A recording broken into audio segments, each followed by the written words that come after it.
जैसी WWE का SummerSlam event खत्म हो जाता है ना, हल्की सी पिक्चर और क्लियर हो जाती है कि हमें नेक्स्ट ईयर की रेसलमेनिया का कार्ड कैसा देखने को मिलेगा। और वैसे ही अब जब समरस्लैम इवेंट खत्म हो चुका है WWE का, काफी सारे न्यू चैंपियंस क्राउन हो गए हैं, काफी सारी न्यू स्टोरी लाइंस लीड करने लगी हैं, तो कहीं ना कहीं अंदाजा तो लगता जा रहा है कि रेसलमेनिया 41 में हमें कौन कौन से मैचेस देखने को मिलेंगे। आई नो आप में से शायद कुछ बोलो कि यार अभी तो बहुत ज्यादा टाइम है, पर टाइम ही तो नहीं है। यही वो टाइम है जब से WWE अपनी अगली रेसलमेनिया की चीजें सोचना शुरू कर देती है। तभी आपको याद होगा डॉक्यूमेंट्री में ट्रिपल एच ने बोला था कि दिसंबर में ही उनका रेसलमेनिया 40 का पूरा मैच कार्ड लॉक हो गया था। तो वो लॉक कैसे होता है? क्योंकि वो समरस्लैम के बाद ही प्लानिंग सारी शुरू कर देते हैं। मैं बताता हूँ आपको कि अभी की स्टोरी लाइंस के अकॉर्डिंग कौन से मैचेस ऐसे हैं जो कि हमें लीड करते हुए दिख सकते हैं for the grand stage of them all, WrestleMania 41। Total 10 matches मैं आपको बताऊंगा। Let's start with the first match जो कि हमें देखने को मिल सकता है, एक triple threat match, the visionary, the revolutionary Seth fricking Rollins versus the best in the world CM Punk versus the Scottish warrior Drew McIntyre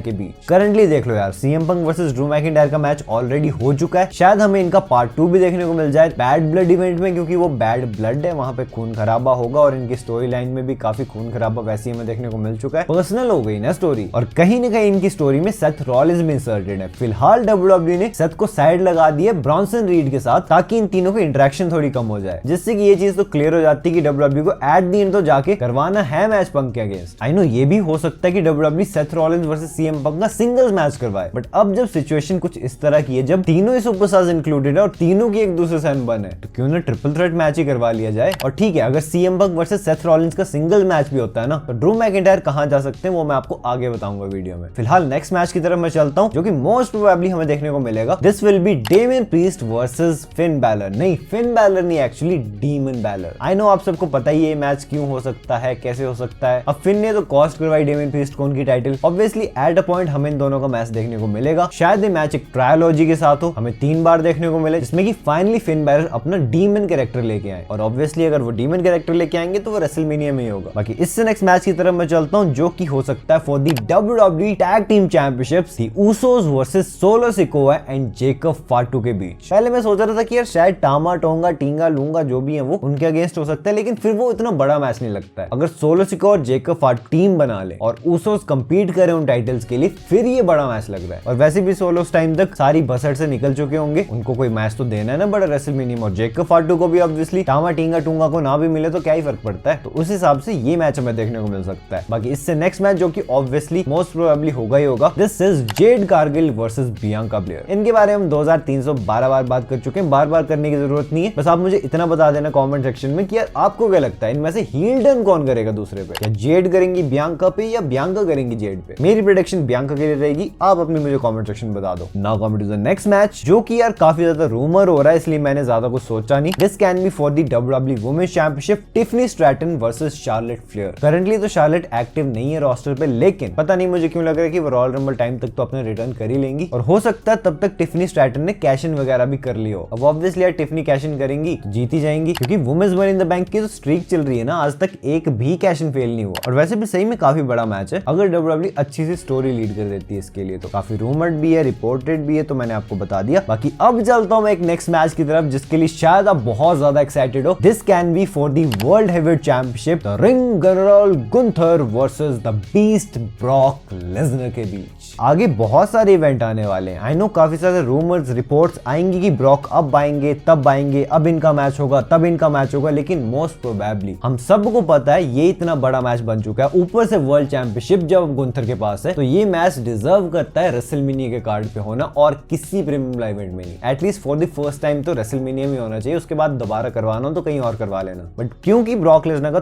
थोड़ा कच्चा पक्का सिनेरियो है, तो यहाँ पे WWE ड्रू मैकिंटायर को भी डाल सकती है गुंथर के अगेंस्ट। तभी मैंने आपको शुरू में बोला था कि अगर सीएम पंक और सेथ का मैच WWE एक सिंगल्स मैच करवाना चाहती है तो ड्रू फिर यहाँ आ सकते हैं, ठीक है। बाकी फिलहाल coming to the next match, जिसे सुन के शायद आप थोड़े डिसअपॉइंटेड हो, लेकिन यार मुझे तो मोस्ट प्रोबेबली यही होता हो दिख रहा है। नेक्स्ट रेसलमेनिया में मैं भी क्या कर सकता हूँ, Cenation leader 16 times world champion John Cena versus Logan Paul. देखो मैं क्या ही बोलूं, हाइपोथेटिकली मैं जॉन सीना को गुंथर के अगेंस्ट भी बुक कर सकता था for the world heavyweight championship. Hypothetically करने को मैं कुछ भी कर सकता हूँ, लेकिन जिसका सही में सेंस बनता हो दिखे, मैं वो चीज आपको फिलहाल बता रहा हूँ। और अभी के हिसाब से देखा जाए तो सच में जो टॉप टाइटल्स हैं वो तो रेसलमेनिया 41 के लिए मुझे लॉक्ड लग रही हैं। ऑलरेडी मैचेस लीड कर रहे हैं, सीना का थोड़ा सेंस कम बनता हो दिख रहा है। अब पर्सनली तो यार मैं भी चाहूंगा, हर कोई चाह रहा है कि उनका मैच हो for the top title title चाहे वर्ल्ड चैंपियनशिप पे हो जाए, चाहे WWE चैंपियनशिप पे हो जाए, किसी पे भी हो जाए, बस हो जाए। बट अगर नहीं होता तो फिर ये वाला मैच हमें देखने को मिल सकता है, बस इतना सा मान लो, ठीक है। And now coming to the next match, जो कि मोस्ट प्रोबेबली हमें देखने को मिल सकता है for the women's world championship. This can be Rhea Ripley versus Liv Morgan. I know अभी काफी लंबा टाइम है रेसलमेनिया होने में, इनकी स्टोरी तो अभी से शुरू हो चुकी है, लेकिन हो सकता है लीड करते करते वहां तक जैसे तैसे पहुंचा दे WWE। चलो ठीक है, अगर आपको लगता है कि लिव मॉर्गन के अगेंस्ट रिया का मैच नहीं होगा, तो इतना तो श्योर है कि रिया रिप्ली हरा ही देंगी लिव मॉर्गन को for the women's world championship, वो चैंपियन बन जाएंगी। तो फिर उनका किसके अगेंस्ट मैच होगा रेसलमेनिया 41 में, वो आप मुझे बता दो कमेंट सेक्शन में। बाकी इससे नेक्स्ट मैच की तरफ मैं चलता हूं, जो कि अगेन काफी इंटरेस्टिंग मैच आ गया है, because this will be for the WWE championship, the American nightmare Cody Rhodes versus the viper, the apex predator, the legend killer Randy Orton. Finally यार, जिस तरह WWE छोटे छोटे टीजर्स ड्रॉप करती जा रही है, उस हिसाब से तो इसी का सेंस बनता हुआ दिख रहा है सबसे ज्यादा कि रैंडी ऑर्टन बिल्कुल लास्ट मोमेंट्स पे जाके टर्न करने वाले हैं कोडी रोड्स पे, जब रेसलमेनिया नजदीक आ जाएगी, और वहां से फिर हमें इनकी स्टोरी शुरू होती हुई दिखेगी। अब देखो रैंडी ऑर्टन को कोडी रोड्स के साथ क्यों लिंक किया हुआ स्मैकडाउन पे इतने लंबे टाइम से WWE ने? ऑब्वियसली क्योंकि इनका मैच करवाना है एट द एंड। अब अभी से राइवलरी शुरू कर देंगे तो तब तक तो समझ रहे हो ना आप। तो इस मैच के लिए तो मैं काफी ज्यादा एक्साइटेड हूं। Now finally come to the final match, जो कि हमें देखने को मिलने वाला है। Obviously this will be the original tribal chief Roman Reigns versus the final boss the Rock. Finally यार 5 सालों बाद हमें मैच देखने को मिल जाएगा। 2020 वो टाइम था जब एक्चुअल में इस मैच के होने के काफी ज्यादा चांसेस बन गए थे कि रेसलमेनिया 37 तक तो हमें देखने को मिल ही जाएगा पक्का। लेकिन रेसलमेनिया हॉलीवुड शिफ्ट हो गई आगे 2 सालों के लिए। जब आ गई तो रॉक वर्सेस रोमन प्लान हुआ, लेकिन हो नहीं पाया। रेसलमेनिया 40 आ गई, फाइनली मैच होने वाला था। कोडी की स्टोरी फिनिश करनी थी, अब स्टोरी भी फिनिश हो गई तो राम राम, अब तो करवा दो भाई, बहुत हो गया। अभी भी अगर आप बोल रहे हो कि यार नहीं कोडी वर्सेस रॉक करवाओ रेसलमेनिया 41 में, रोमन रॉक रेसलमेनिया 42 में देख लेंगे, भाई आप रहने दो, बहुत वेट कर लिया। अब इतना कितना वेट करना और यार 5 साल हो चुके वेट करते करते, और 5 साल तो मैं सिर्फ उसके लिए बोल रहा हूँ जब मैच बस होने वाला था। एक्चुअल देखा जाए तो 10 साल हो गए वेट करते करते। 2015 में जब रॉक ने हाथ उठाया था ना रोमन रेंस का रॉयल रंबल में, तब से लोग वेट कर रहे हैं इस मैच का। अब एक डेकेड बाद भी नहीं देखने को मिलेगा तो फिर तो कभी देखने को मिलेगा यार। तो यार यही थे वो सारे मैचेस जो कि हमें फिलहाल की सारी स्टोरी जिस तरह लीड कर रही है उसके अकॉर्डिंग देखने को मिल सकते हैं एट रेसलमेनिया 41। आई नो मैंने कुछ मैचेस मिस किए, लेकिन उनकी स्टोरी तो बिल्कुल ही सेंस नहीं बना रही है अभी, इसलिए मैंने फालतू में IC title, United states title ये सारे इंक्लूड करना जरूरी नहीं समझे। आप उनकी प्रेडिक्शंस कर देना कमेंट सेक्शन में, और ऑब्वियसली आपको चेंजेस तो करने होंगे, तो जो भी चेंजेस करने वो भी कमेंट सेक्शन में कर देना। मुझे जिसका कार्ड पसंद आ गया ना, मैं उसका कमेंट जरूर पिन करूंगा। बाकी अगर आप नए आ गए थे इस चैनल पे, तो यार इस चैनल पे आपको डेली लॉन्ग शॉर्ट्स हर तरह का कंटेंट देखने को मिलता है, तो बस क्लिक की तो करना है यार सब्सक्राइब बटन पे। वैसे भी हमें दोस्तों के सब्सक्राइबर्स हिट करने तो कर दो यार। बाकी अगर आपने मेरी लास्ट वीडियो देखी है जिसमें कि मैंने AEW के काफी सारे रेसलर जो कि WWE वापस ला सकती है, कौन है वो रेसलर, जानना तो यार ये वीडियो आपके सामने, से जल्दी क्लिक करो और देख लो। मैं मिलता हूं आपसे अपनी नेक्स्ट वीडियो में एक बहुत ही इंटरेस्टिंग टॉपिक के साथ। So until that time, this is जय